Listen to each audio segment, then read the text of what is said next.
a really easy Christmas sign today using my piece of wood. These are the things that you'll need, your supplies. A piece of wood which I've previously painted using Miss Mustard Seeds milk paint.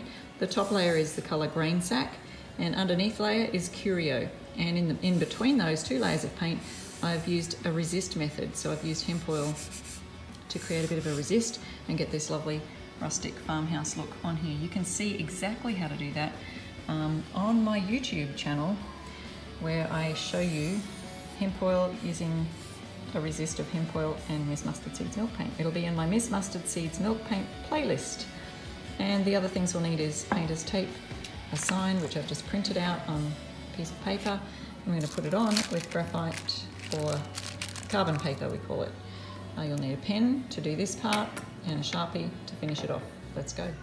So all I'm going to do is center my page on the wood with my graphite paper underneath. You can use these multiple times, and making sure that the ink side, the graphite or the carbon side, is facing down.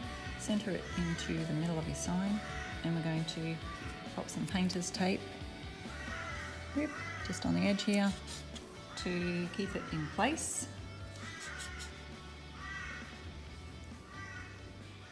Then using my pen, I'm going to go over all the letters, just like so. And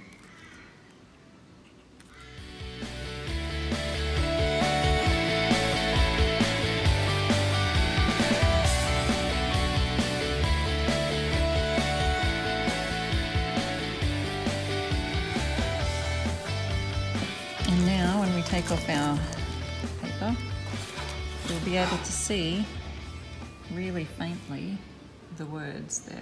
So then we're going to get our Sharpie and fill in the words.